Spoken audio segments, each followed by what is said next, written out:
Think you're part of the 7% club? This video contains the full answers and explanations to our most watched pop culture questions from Season 1.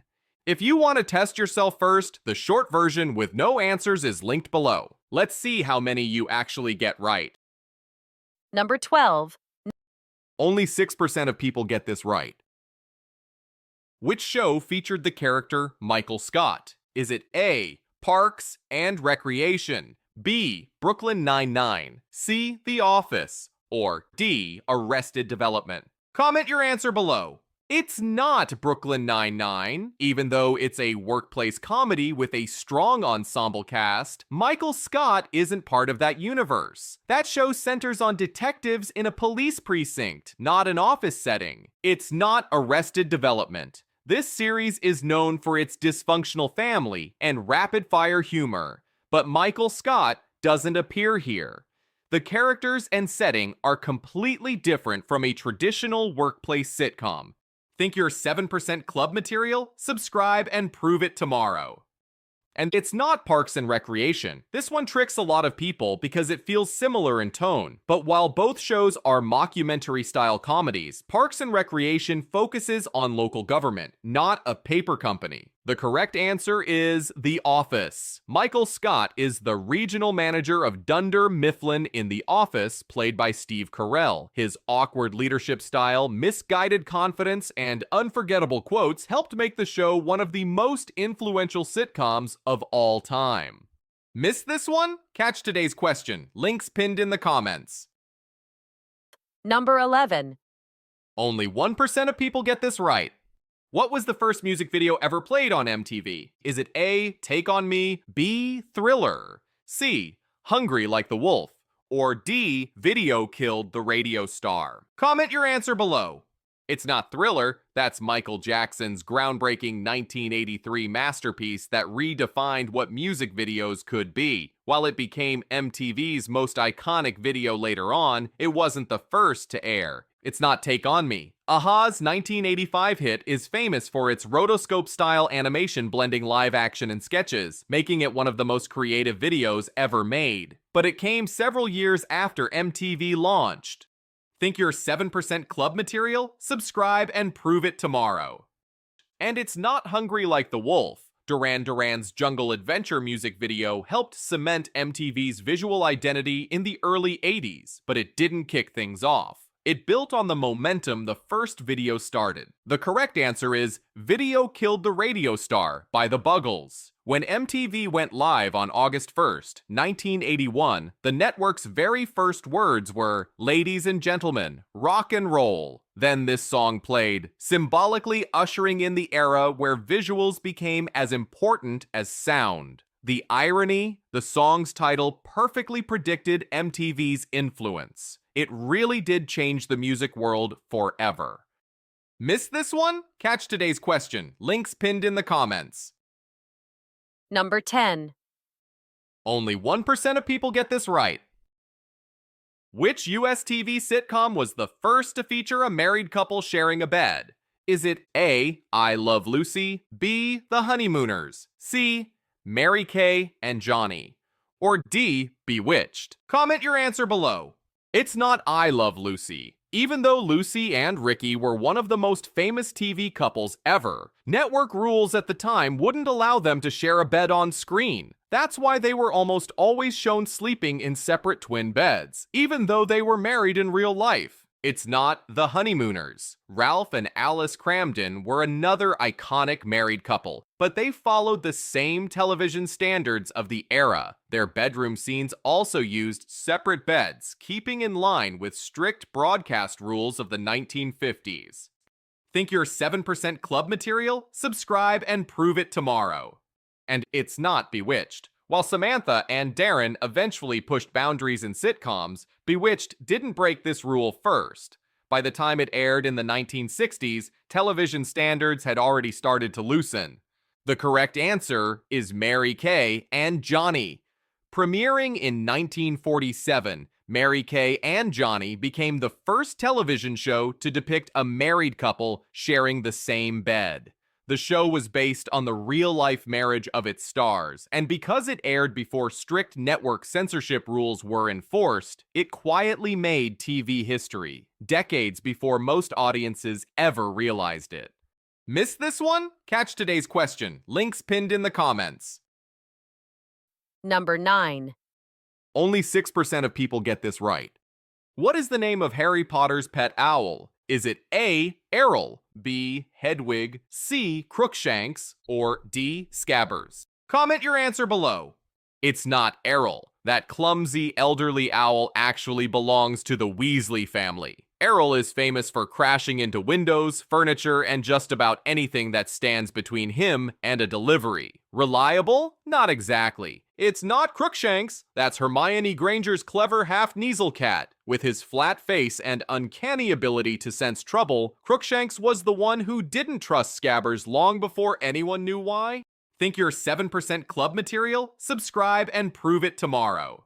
And it's not Scabbers, Ron Weasley's pet rat, or at least he seemed to be. Fans know Scabbers turned out to be something far more sinister, the animagus Peter Pettigrew hiding in plain sight. The correct answer is Hedwig. Harry's snowy white owl was more than a pet. She was his first real friend in the wizarding world. Intelligent, loyal, and fiercely protective, Hedwig delivered letters, kept Harry company during his darkest moments, and became a symbol of his innocence and courage. Her loss later in the series hit fans, and Harry, right in the heart. Missed this one? Catch today's question. Links pinned in the comments. Number 8. Only 4% of people get this right. Who played Jack in Titanic? Was it A. Brad Pitt, B. Matt Damon, C. Leonardo DiCaprio, or D. Tom Cruise? Comment your answer below. It's not Brad Pitt, although he was a major 90s heartthrob and starred in huge films like Seven and Legends of the Fall. He wasn't the one who brought Jack Dawson to life on the Titanic. His career was booming at the time, but this iconic role wasn't his. It's not Tom Cruise. He dominated the 90s box office with movies like Jerry Maguire and Mission Impossible. But he wasn't attached to Titanic, and the role of Jack wasn't written with him in mind. His action-heavy persona didn't match the film's romantic tone. Think you're 7% club material? Subscribe and prove it tomorrow.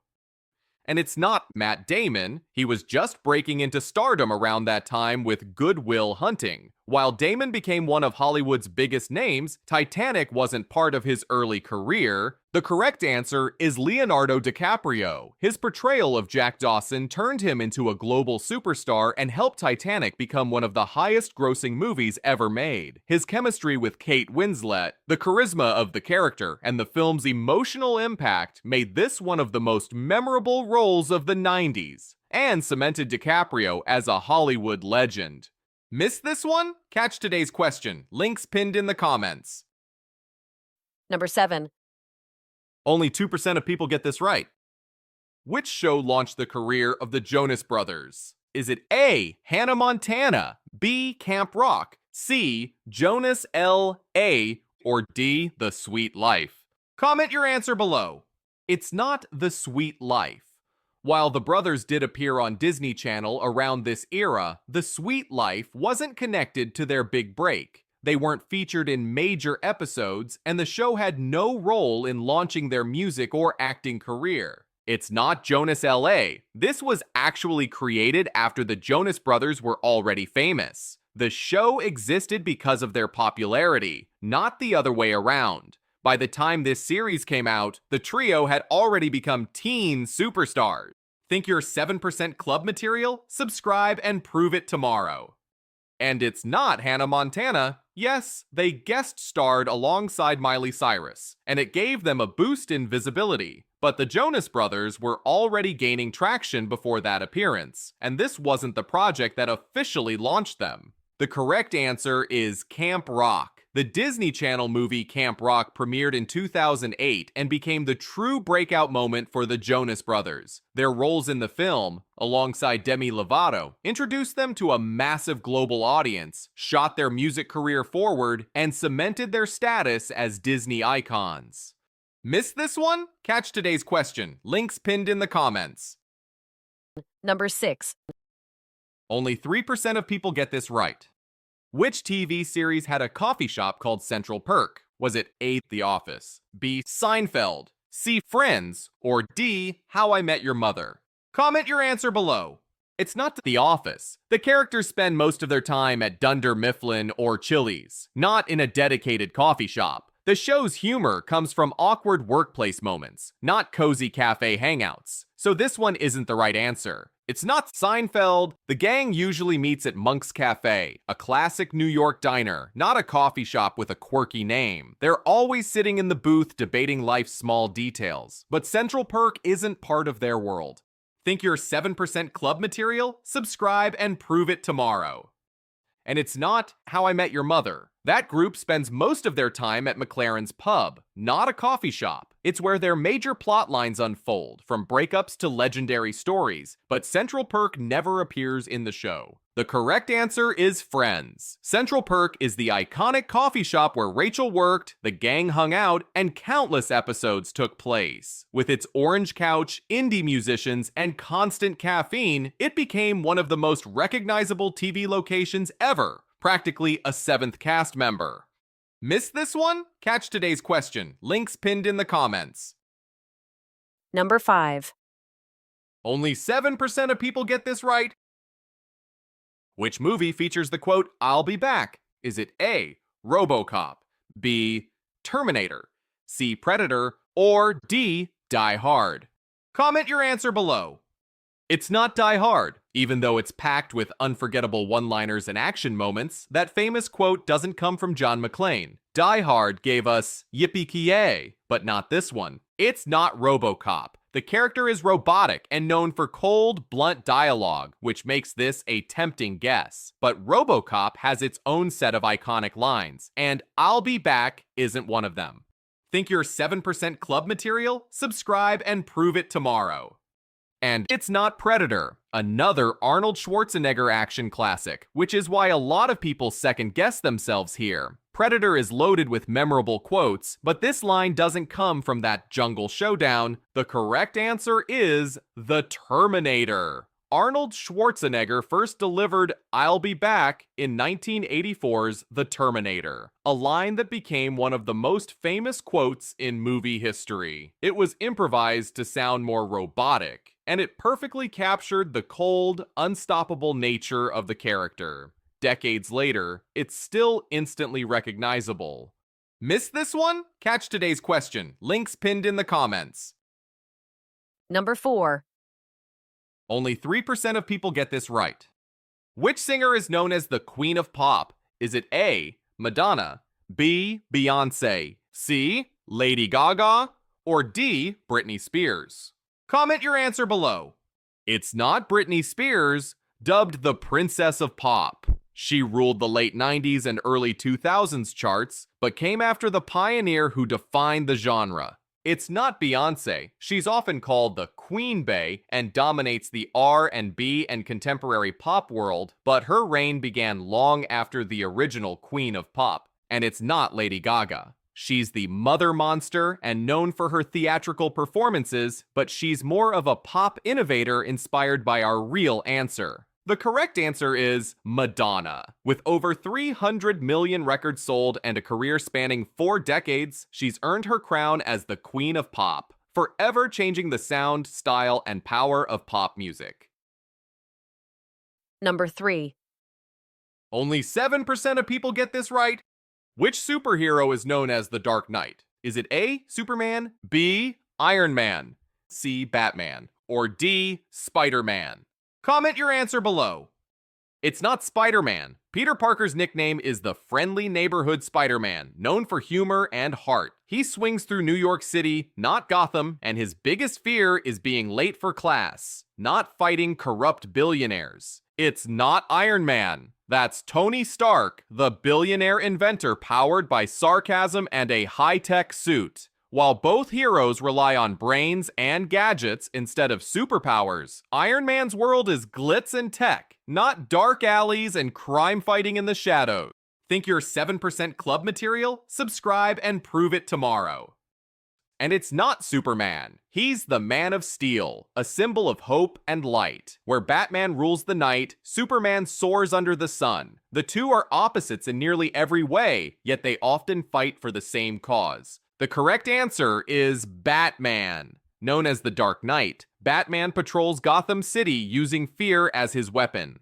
Unlike other heroes, he has no superpowers, only intellect, martial skill, and relentless determination. The name Dark Knight became iconic after Frank Miller's graphic novel, The Dark Knight Returns, and Christopher Nolan's film trilogy solidified his legacy as one of the most complex and enduring heroes in pop culture. Missed this one? Catch today's question. Links pinned in the comments. Number 2. Only 5% of people get this right. Which app launched in 2016 with short videos? Is it A, Vine, B, TikTok, C, Snapchat, or D, Instagram? Comment your answer below. It's not Vine. That app was an early pioneer of short looping clips, where creators made comedy, skits, and memes in just 6 seconds. It was ahead of its time, but it disappeared long before today's short video craze took over. It's not Snapchat. While it helped popularize quick, creative moments and disappearing stories, its main focus was private sharing, not endless short videos for a global audience. Think you're 7% club material? Subscribe and prove it tomorrow. And it's not Instagram. It started as a place for filters and photos, and for years, that's all it was. Video content came much later, after other platforms had already changed the game. The correct answer is TikTok. Launched in 2016, TikTok turned short videos into a worldwide phenomenon. Its mix of music, editing tools, and powerful algorithm created an entirely new kind of social media, one where anyone could go viral overnight. It redefined creativity and changed how an entire generation consumes content. Missed this one? Catch today's question. Links pinned in the comments. And number 1. Only 2% of people get this right. In what year was the first iPhone released? Is it A, 2005, B, 2007, C, 2009, or D, 2010? Comment your answer below. It's not 2009. By then, Apple was already releasing the iPhone 3GS, introducing faster processors and voice control. The App Store had exploded, and smartphones were becoming part of everyday life, all thanks to the iPhone's earlier debut. It's not 2010. That year brought the iPhone 4, complete with FaceTime and the crisp Retina display. But by then, the iPhone was already a global phenomenon. And it's not 2005. Back then, the height of phone tech was flip phones like the Motorola Razr and side slider keyboards. Touchscreens existed, but they were clunky, stylus-based, and far from intuitive. The idea of controlling everything with your fingers was still a dream. The correct answer is 2007. On January 9th, Steve Jobs took the stage at Macworld and famously said, "Today, Apple is going to reinvent the phone." When it launched that June, the iPhone combined a phone, an iPod, and an internet communicator into one sleek device. No keyboard, no stylus, just your fingertips. It redefined an entire industry, paving the way for every smartphone we use today. So, how many did you get right? Season 1 is officially complete, and Season 2 is on the way. New daily questions, new challenges, same goal. Join the 7% Club. Thanks for watching, and I'll see you in the next one.